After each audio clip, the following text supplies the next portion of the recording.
This episode of the EV Resource Podcast is brought to you by Titan Auto and Tire. Titan has some of the very few independent auto repair shops in Central Virginia that are qualified to work on EVs and hybrids. And from hybrids to Hummers, they fix everything.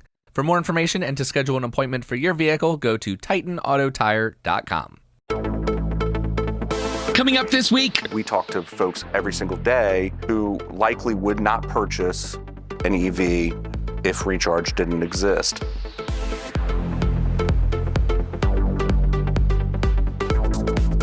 Well, hello, friends, and welcome to episode 171 of the EV Resource Podcast. I'm Zach Hurst, and each week I bring you the latest EV news, information, and interviews with industry experts. And this week I have an apology to make. While recording, we had my microphone cut out, and we didn't realize this until we had gotten back to review everything on the computer.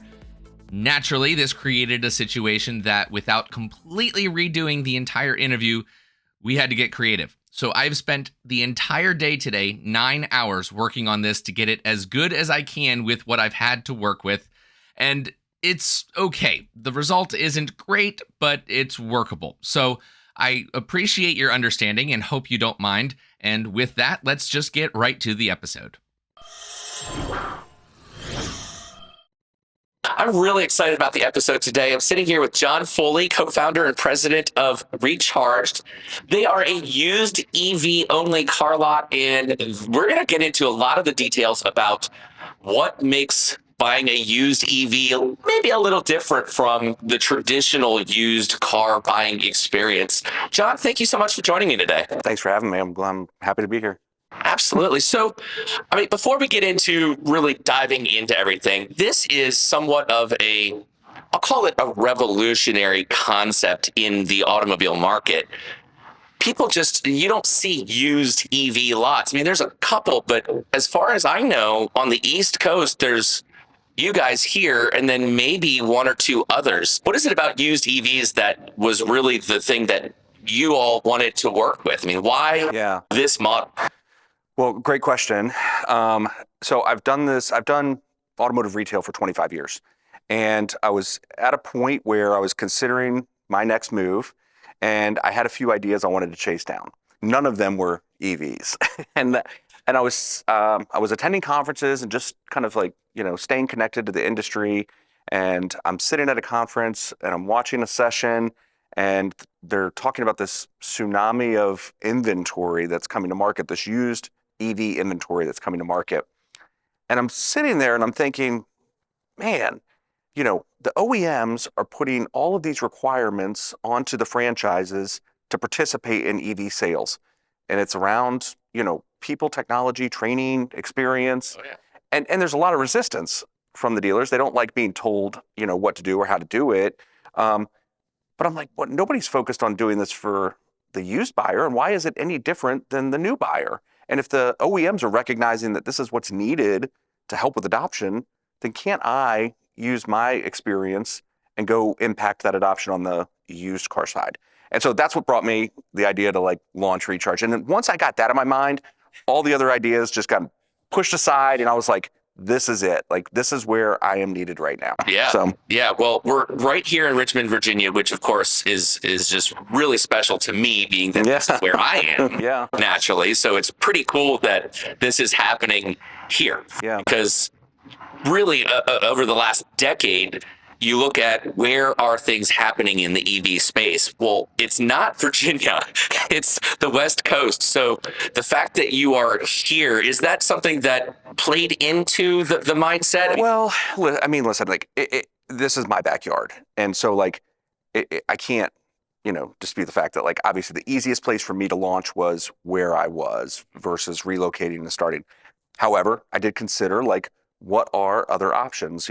Should I go launch in a market that's, maybe a little bit more ripe for EV adoption, Florida, for example? And ultimately I was like, if I can't stand up this operation in a market that's not necessarily, primed for EVs, then really it's not, maybe I don't have as good of ideas as I thought I had, right? Sure. And so now I will say that if you look at some adoption statistics that have come out recently, Virginia is very quickly, jumping on the map in growth. Maybe not in overall volume, but in growth, especially in the eastern side of the state. So that's why I chose Richmond, and I will say that I have been pleasantly surprised, so far. I think that the idea behind Recharged is being proven very quickly here. We talk to folks every single day who might, and I say might, I'm being generous, but who likely would not purchase an EV if Recharge didn't exist. Because and we'll talk more about all of the reasons why, I'm sure, but certainly like us being here is making an impact on adoption immediately.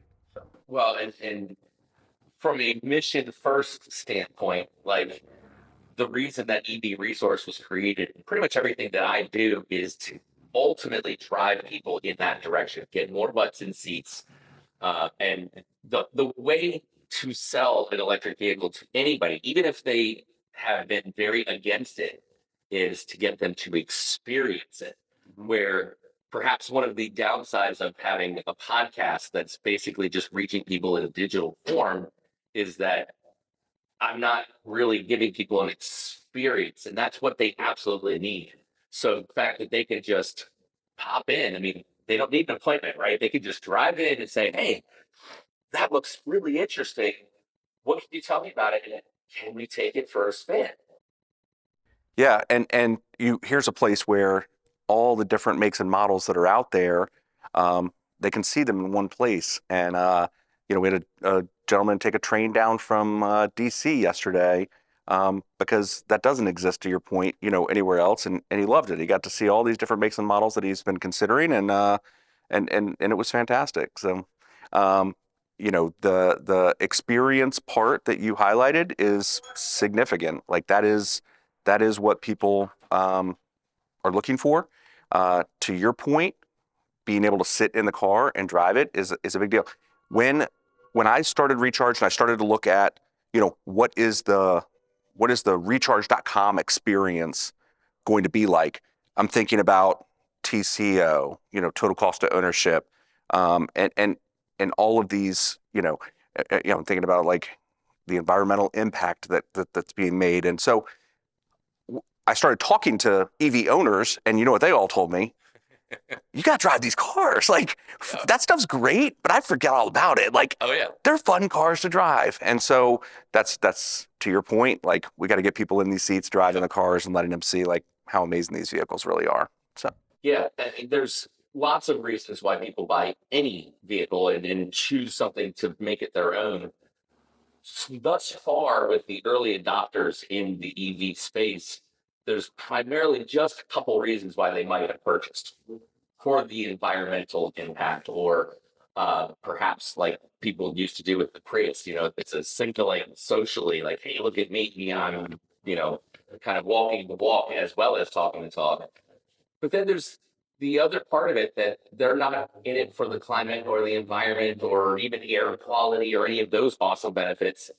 Maybe they want to save money, which, to your point with TCO, cost of ownership, EVs cost a lot less to own and operate than the comparable internal combustion engine vehicle. Like, that was one of the reasons I bought. I wanted to save money. I never bought an EV because I wanted to save the world, which it's just not me. It's a good reason, but that's more of a side benefit. Right. But then you have the people that are like, "I just want to feel good."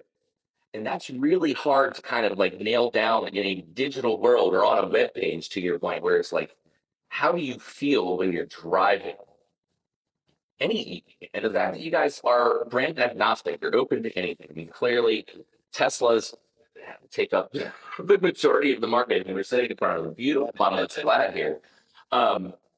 What do you typically find that people are asking about when it comes to make or model? Do they have certain preconceptions that you are finding to be kind of common? yes, there's a lot of misinformation out there, as you know, and so we hear a lot of questions that stem from some of that misinformation that exists. What when we boil down to like, what's probably the most important thing that we can answer for somebody, or we can at least make sure that we understand before we put somebody into one of these vehicles is, you know, how are they going to use the vehicle? And let's make sure that from a range perspective, that the vehicle that you're purchasing aligns with, your needs.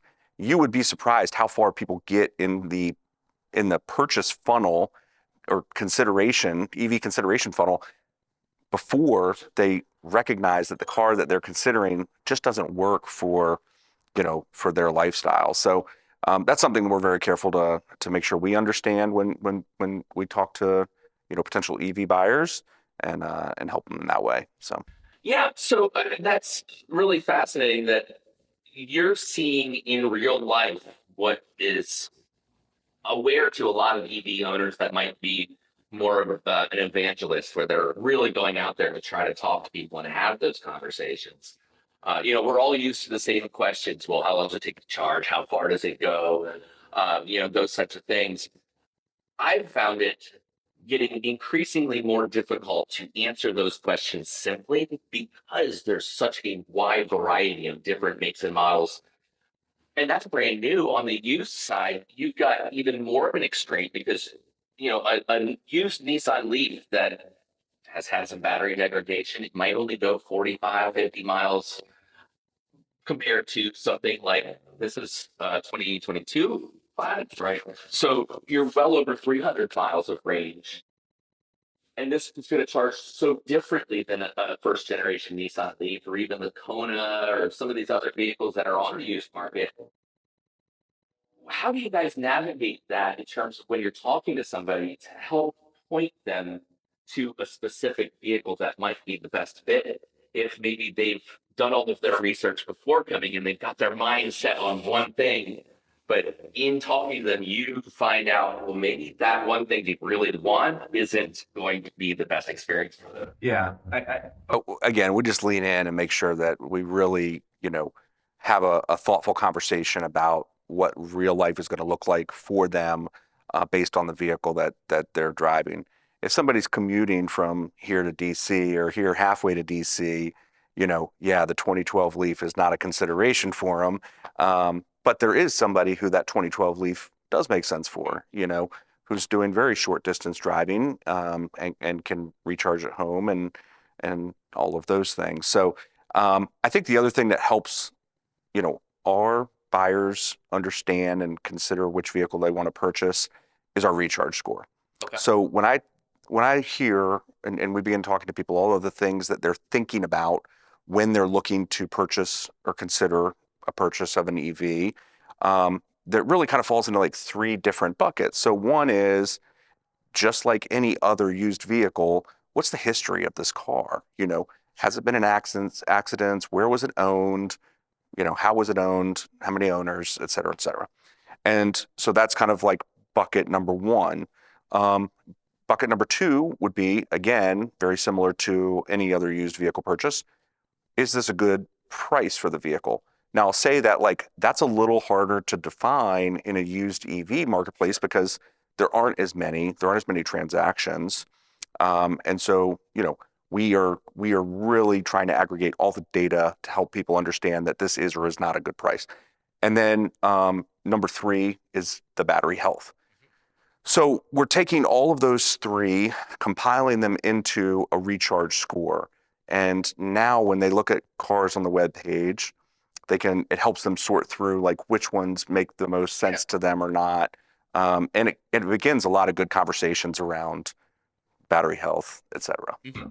So when it comes to battery health, that is something that I've been talking about for years when it comes to used electric vehicles, because it's a really difficult thing to nail down. I mean, if you've got a car that has only been fast charging its whole life, for the most part, maybe somebody is an Uber driver and they drive a couple hundred miles a day, but they're fast charging all throughout that time frame.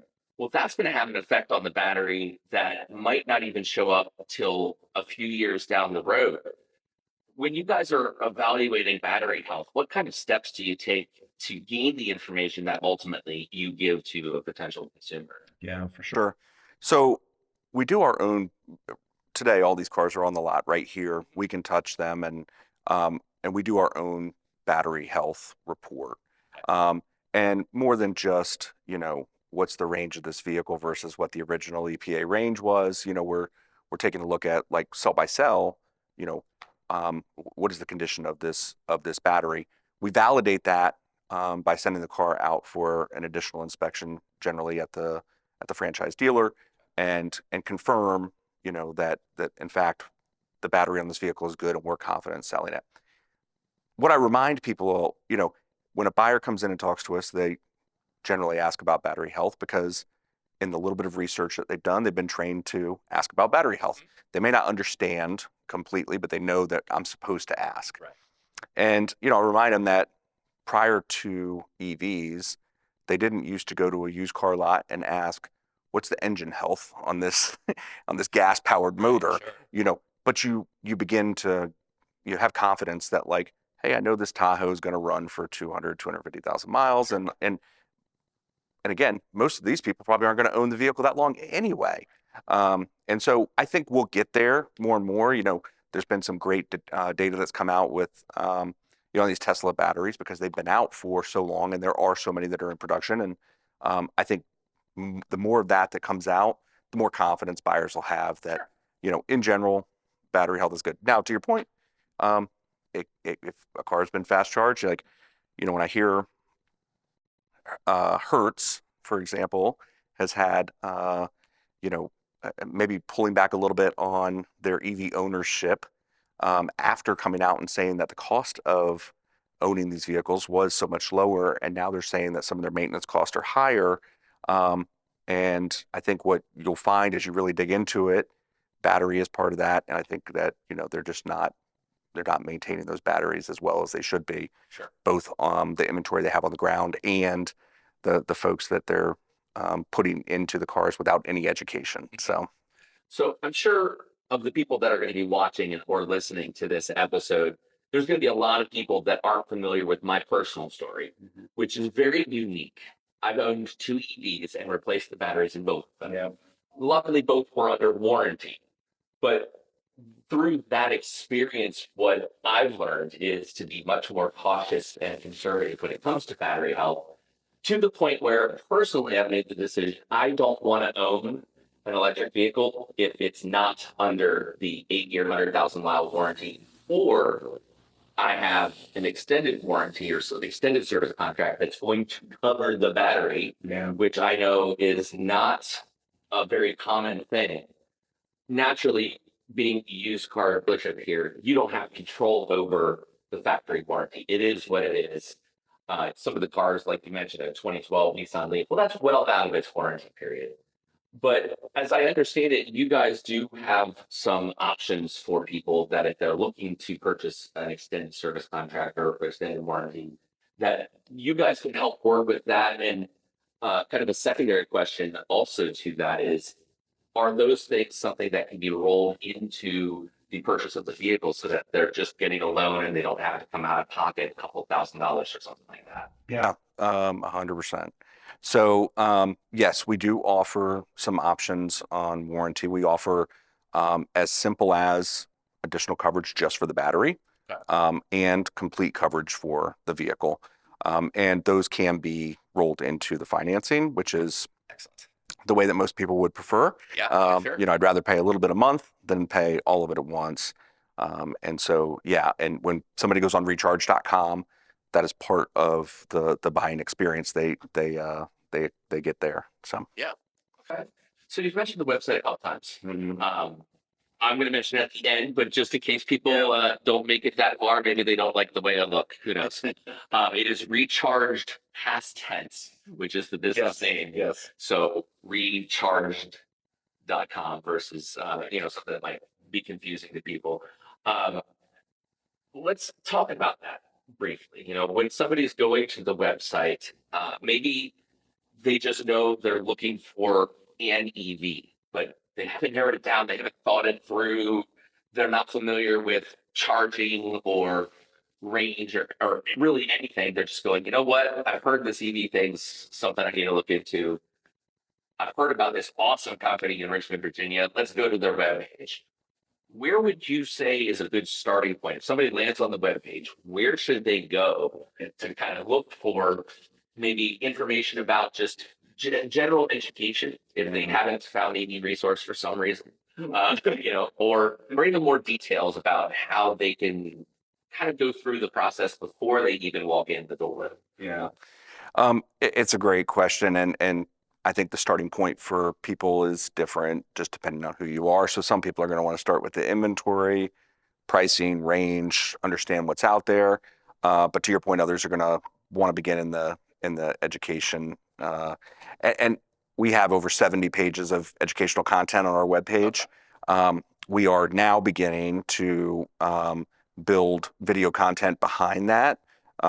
So however you choose to consume your education, Sure. will be available to you. But it also gives us a chance to highlight, what we talked about earlier, which is the experience that you get in driving some of these vehicles, which you can't do in written as well as you can do in video. So, Of course.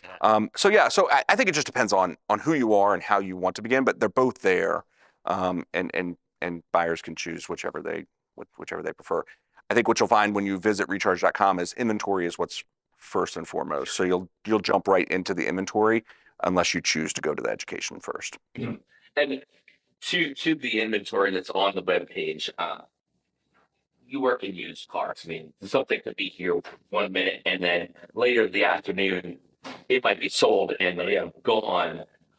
If somebody sees a car on the web page, how quickly would you recommend that they either call or take action? Do you have a way on the web page Yes. where people can verify that it is still available? Yeah. We're very transparent. So if once you're on the web page and you do pick a car that you like, you can also build your deal and you're in control of, all of the levers. So, taking a look at your own credit, determining what your interest rate might be, and how much down payment you want to put down, what your trade's worth, all of those things can be done right there on the web page. If it is something you're interested in, you should reach out. Some of these cars may sit for, a couple of weeks, but other times, like, they come in and go as fast as we get them. And we're always surprised by which ones that is, but like they'll go very quickly. And again, that might not happen traditionally, but here in a place where somebody can come and find all of these EVs at once, they are selling much faster than they do at a traditional dealer. So I want to dive into that a little bit further in terms of what is selling right now and what might be sitting around for a while. Have you noticed certain trends based on a certain manufacturer or model of EV or even a price point that most people are looking for? What is hot in the EV market right now? Well, it's interesting. So I'll start with the price point. I think that more and more we see EV buyers who are considering the tax credit. And so, we've made a conscious effort to put inventory on the lot that can qualify for the tax credit, and especially Tesla. And I say that because it's difficult to find a sub $25,000 Tesla that would qualify for the tax credit. But I've worked very hard to find them, and they generally go in hours once I get them. I think the other cars that you see that you would expect to do well do well. A Chevy Bolt sells very quickly here. We have none out here right now. We've got one on the way. I'm sure shortly after it arrives, it'll be sold. Sure. And then I think the other stuff like that we've been surprised by is just because it wasn't even a car that we knew existed really before getting into this. So like the Volvo XC40, we cannot keep them. We sell them one after another. Volkswagen ID4s do very well here. And yeah, so we're just, there's a wide range of cars out here, but those are ones that have seemed to move a little quicker than we even expected. Sure. So I definitely want to touch on the EV tax credit for used vehicles. Yes. There's a lot of talk about the new vehicle tax credit and a lot that has been going on with that. I don't know that a lot of people are as educated or aware of the used EV tax credit as they probably should be. So, if you would take a minute to kind of just, we don't need to get into every single detail, but some of the main bullet points of what somebody is looking for when looking to possibly apply that credit to a purchase? Yeah. The vehicle itself has to be at least 2 years old. Okay. So today, if you're buying a used vehicle, it's got to be a 2021 or older. Sure. And then the taxable purchase price has to be below $25,000. Okay. I say that because, like most dealers, we have a processing fee, and that is part of your taxable purchase price. So it has to be taken into consideration on that price. Important to know, because what I am finding is buyers who are considering a purchase because of the EV tax credit and have done any research understand that, and they're talking to dealers who don't. And so dealers are telling them, I got this car priced at $24,999, and you'll qualify for the tax credit, and then they're going to put a $1,000 processing fee on top of it or something like that. And so most vehicles qualified today, it's just got to be 2 years, at least 2 years old, and you have to purchase from a dealer, and your taxable purchase price has to be below $25,000. Okay. So, and naturally, just like the new vehicle credit, there's some income requirement. There are people. Yeah. So this is where it gets a little more interesting. Yeah. Sure. But I just came back from a conference, and one of the sessions was with someone from the Department of Treasury. We got a chance to ask some questions about this, and I think they're still working through some of the things on their own. But yes, there are income requirements depending on how you file, and so we will point people in the direction of the IRS webpage and where they can confirm that they do or don't qualify, and then we give the documentation that's required in 2023 to file with your taxes. Now, in 2024, it becomes what I call cash on the hood. So somebody can come in and buy a car next year from us, and if they qualify for the full $4,000 tax credit, use that immediately like a rebate on the purchase of the vehicle. And then as a dealer, the IRS will fund us for that tax credit. I'm excited. I'm excited for the reasons I'm excited is I think it helps with adoption. Like the tax credit today is nice, and there are people who are considering it, but for a lot of people, it's not real because I can't use it today. I can't touch it. I don't know that I'm actually going to, get it. In 2024, when people can use that immediately on the purchase of a car, I think that's a great thing. Now, there's a lot of downsides too. I think that we'll see, a lot of misinformation given to buyers based on pricing of vehicles by dealers who don't fully understand the tax credit. And we'll be here to answer those questions for them and take care of them the proper way. But yeah. Yeah, I know dealerships in general get a bad reputation without even talking about EVs at all. Like just, there's a reason that people just are not very excited about going in and buying a car from a dealership. When it comes to EVs specifically, thus far, we've had an interesting situation where most buyers of EVs know more about the car than whoever they might be buying it from. But that's changing. And I'm sure you're seeing it on your end where you're going to have more people that are part of not the early adopters, but maybe this early majority that we're kind of transitioning into. They're not as educated. So they might not realize that what they're being told from your traditional dealership that really doesn't want to sell them an EV. Yeah. They want to sell them the gas car that's next to it. Yeah. They might not be getting the most accurate and up-to-date information when it comes to EVs as a new technology or a new fuel source. But then also there's somewhat of a bias against EVs out there in the traditional market. We don't have that here at Recharge, where it's all EV. And if it works for somebody, great. If it doesn't, I'm assuming you're going, hey, that's fine. We'll see you in a couple of years. This is where we're going. It's all going to be here. So I want to actually just take half a second to thank you guys for being somewhat of a resource that people can rely on for accurate, up-to-date information. You are living and breathing this industry now, so you know the latest things. You're not relying on the Business Insider article that came out that somebody else might read, and then that's all they get. So you have a much wider perspective to be able to draw from than just, whatever people might run into somewhere else. Yeah, having done this again for 25 years, I've always recognized that a lot of times when a buyer comes in, they do know more about the car than you, and that's okay. If you go to purchase a vehicle and you're considering different ones in the market, as you land on the vehicle that you're ultimately going to purchase, generally buyers will spend about 12 or more hours researching that vehicle. I have not spent 12 hours researching every vehicle on the lot, and so they're at an advantage in that way, and that's okay though, as long as you're not giving them misinformation when they've already validated some of this information on their own. We see three different types of buyers, and the first two are very similar in that, I call them EV repeat buyers. So someone like you who's bought a second, or just an EV committed buyer, somebody who's like, I may get a really bad experience along the way, but I'm buying an EV no matter what, and I'll get my information from EV Resource or Reddit or whatever.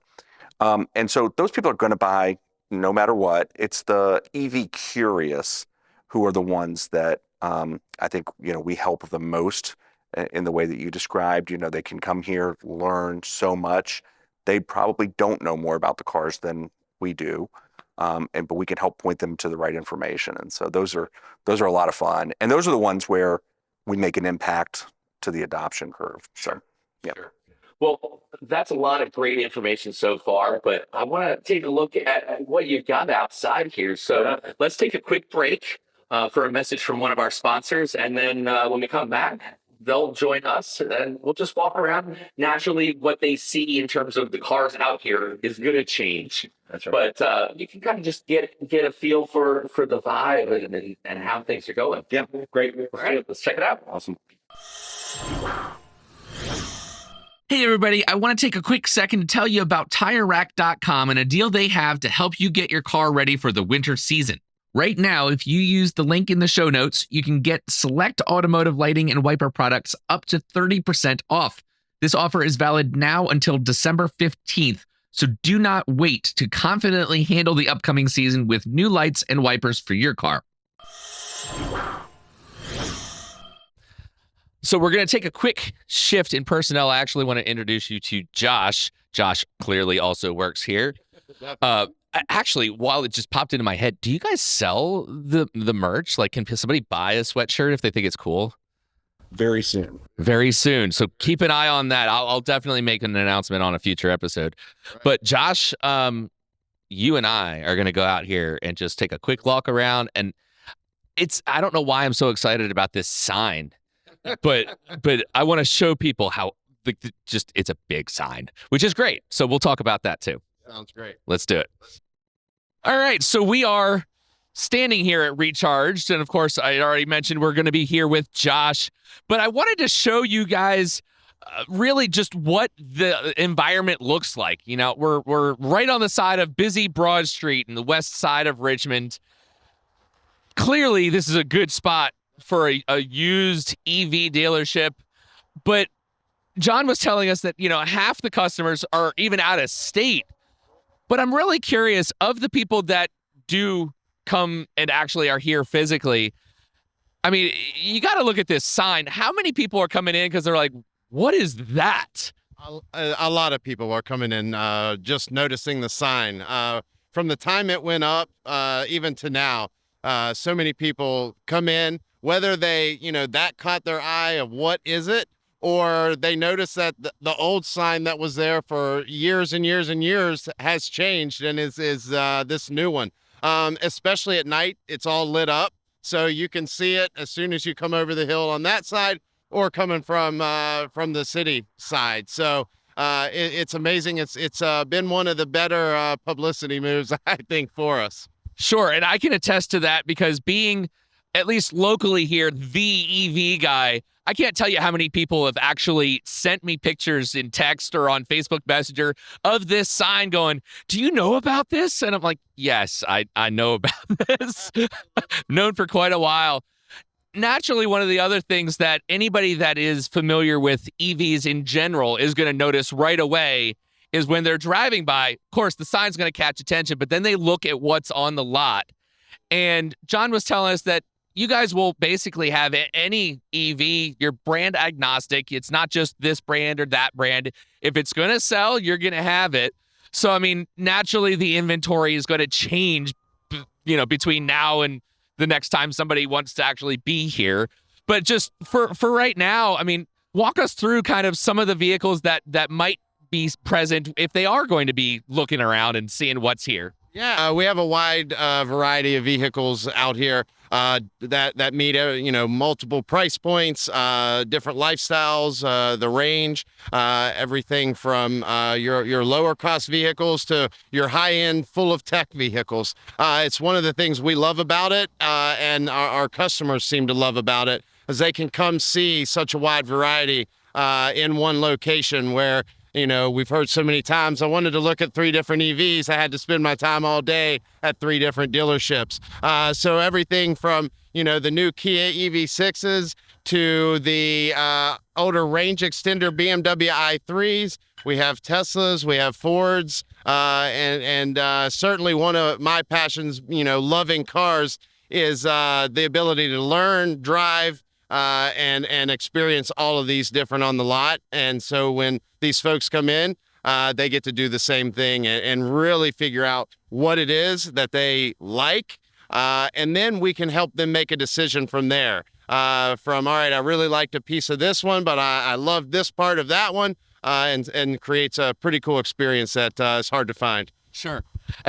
Certainly, to me, I'm noticing the cars that you have positioned at the front, right? They're the cars that are going to attract a lot of attention, like your Ford Mustang Mach-E, very popular EV. Of course, Tesla Model X, this beautiful Polestar 2, which that is not a very common color. So that's really cool to see. And then, of course, in front of us over here is this beautiful red Kia EV6 that just, if you happen to miss the sign, you're not going to miss that too. So naturally, I imagine that you're going to have a number of different vehicles that are going to change out every now and then, but you're going to put the eye-catching stuff right up front. I'm curious, let's say they're just coming in off the street because they see the sign, they see the EVs, they were going too fast, so they had to pull a quick U-turn to come back in. I know you guys have those customers that just show up going, well, what's this? What's it all about? How do you respond when they're asking that kind of question? The big thing is ask them questions back on figuring out, do you even know it's an EV? We have folks that pull on, no idea that it's even an electric vehicle. And then that starts a discussion. But it's great to just grab the keys, take them out there, let them sit in it, let them play with the technology. These things really can sell themselves when you get in and actually take one for a drive. So we love our EV curious folks because they're the ones that really get surprised on what they find when they come on and just don't know what it is to start. Well, that's great. We're going to go ahead and go back inside and hop back in with John and kind of finish things out for this episode. But Josh, I want to thank you for just taking a quick minute to kind of give us a brief understanding of what we're looking at. Yeah, absolutely. Thank you. We met early on and recharged being born. So I've appreciated the support and the knowledge base that EV Resource brings too. So, well, thank you for that. Let's go back inside. All right, so we are back. Thank you so much for sticking with us. John, this has been quite the experience today. I mean, you guys have an awesome facility, great location. So just before we end, I want to talk about the future and where you see not only the industry going, but also how Recharged fits into that. Yeah. Well, thanks for giving me the opportunity to talk about that. I'm very excited about Recharged and where Recharged goes. So one, that inventory I talked about, that tsunami of inventory continues to come to market. And so there are going to be a lot of used EV sales over the next few years, and it's really going to continue to grow from there. I think from a charging standpoint, while there's a lot of misinformation and negative press around, the charging infrastructure as it, exists in the US today, which, to be fair, is not adequate, it's going to correct very quickly over the next 18, 24 months. And so it will be much easier for people to own, EVs. But where recharge will exist today, we're here on Broad Street in Richmond, and we're providing great experiences for buyers, not just locally. I know half our buyers come from out of the state. But what I really want to do next with Recharge is begin listing and selling other dealers' EV inventory, which is helpful for them, and it's helpful for our buyers as well. So today, dealers not knowing a lot about these cars, not knowing how to sell them, not having a team who's trained up on the vehicles, choose to maybe wholesale it, or they'll retail it, but again, it's just not a great experience. And they could use the recharge.com platform to list their inventory, let us sell it. As a dealer, they're getting now closer to retail money for their vehicle as opposed to wholesale dollars. And for the EV community, they're getting a much better experience. Sure. And we're all helping with adoption. So that's what I'm most excited about right now. Yeah. That is quite thinking outside the box, really. I mean, to sell other people's cars for them as well. I'm curious if a dealership says, yes, we really want you to do this. Are all cars though physically are going to be at their lot, their location, right? Do you bring them here for people when they come to maybe test drive them, or do they get sent over to that dealership to the field for a test? No, so in that world where we're listing dealer inventory, we will actually sell it from Recharge, not at the listing dealer. Yeah. Yeah. So that's definitely a much better experience if they're coming here. Don't hate me for saying this, but somebody could buy a used EV from anybody that has a used EV. Yep. The reason that they want to come here is not for the car. It's for you and the team that you have here and the knowledge and the experience and the way you are interacting with the customer by being much more conscious of it being a tool for a specific job that works for their life versus, well, it's just a car you want. I'm having to sell anything. So here, take it. Right. As soon as it's off the lot, we're done. Yeah. You guys have much more of, I guess, a position that you're still going to be involved with the customer after they've left the lot, where if they've got questions, they can call or send a message and you're going to be there for them. Yeah. That is, in many ways, much more of a relationship than just a transaction. And I think, especially in today's environment when it comes to the auto industry, we need more places that we can go, that we can not only trust that what they're telling us is the truth, but that also is coming from a position where you're not here putting high pressure sales tactics on people to buy a car that won't work for them. So high pressure sales tactics are the result of like an intense focus on the touch point with the customer. And you're right. We do think about this as a much larger relationship, and we want to exist and add value from the very beginning of like EV consideration through ownership. And so you're not going to walk in the door here and get a high pressure sales tactic because we feel like that's our only chance to close you and like, and put a markup on the board. And I think the other thing that you mentioned is like the experience is important to buyers. Today, like there is a lot of unknown. I mentioned that third bucket of buyers who are just EV curious, and they do want to come out, sit in these, understand what's available. I think we've seen that like buyers are willing to purchase cars differently than they have in the past. It doesn't always have to be go to one lot and purchase from that lot. So the challenge for us is how can we take that experience that's so important, pair it with the right price, the right car, and make these cars more broadly available to anyone, regardless of whether they want to come to Richmond to do that or not. And so I think that's a solvable problem and one that we're focused on.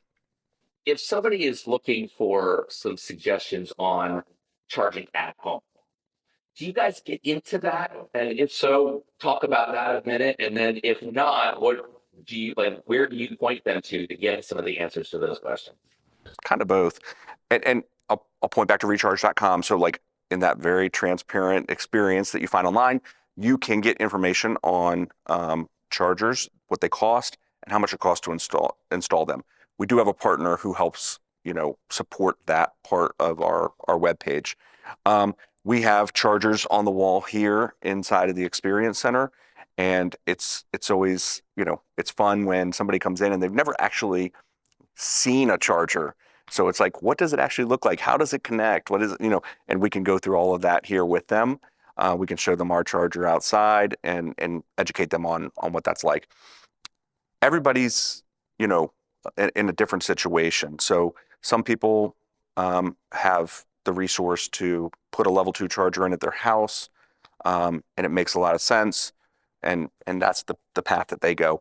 Others, have their own property and the ability to, put a charger on their property, but like, it just doesn't make sense. They have no driveway. They have no, nowhere to get the car close enough to the power supply to be able to do it. And so, we see some pretty creative, level 1 charging in that regard. We talked to a lot of people today, and we'll have somebody here purchasing a car this week who they are not even trying to charge the car at their house. They have free charging available to them at work. And they will drive to work, charge their car, and then drive home and continue it. And so, like, I've heard a lot more of that from people, especially in this area, as like charging becomes more and more available. These office spaces are putting chargers in, and that's how people are considering, owning an EV, which, to be fair, is additional savings over, you or I. So certainly. Well, John, I want to thank you so much for taking the time to join me and talk about, basically one of the very, very few revolutionary concepts in the automotive world that is showing how successful it can be. So I want to thank you for all of that and remind people that if you are looking to get more information about Recharged, if you're shopping for an EV, John said it a couple times, half the people that they work with do not even live locally. So you can go on the webpage, take a look at the inventory, give them a call, send an email or a message if you've got a question. They are absolutely here to be a resource for you. And it doesn't matter if you live a couple thousand miles away. You can still buy a car from these guys. I have seen it work. Thanks. Appreciate it, Zach. Thanks for having me on your show. Pleasure. Well, I hope you enjoyed this episode. Definitely a little different from sitting in front of the computer screen or an interview on Zoom. I would love to be able to do more of these on-site interviews and just share with you guys a little bit more of what's going on in the EV world. One of the ways that EV Resource is supported is through Patreon. And I always want to thank our Patreon supporters because they are individuals that are very key to making stuff like this happen, allowing me the time, or if I had to travel. Luckily, like I said, this is here in Richmond, Virginia. But if I had to travel, that's where that's going to happen is through that support. But maybe you're on the fence. You're not quite sure if that's something that was right for you. So I do have a number of affiliate and advertising connections that I've put together that also will help support the show. There are a wide variety of products and services, including lithium-ion 12-volt batteries from OMU or NordVPN I've talked about in the last few episodes that they're really great. So take a look, go to the webpage and see what might be something that you're going to buy anyway. And if you're going to, I just ask very kindly that you use the link. So I'll get a little kickback, a little credit for that, but then also you'll get a discount too. So it's a win-win situation. As always, if you have feedback, I welcome that. You can reach me at hello@ev-resource.com. But thank you very much for being with me, and I'll catch you next time.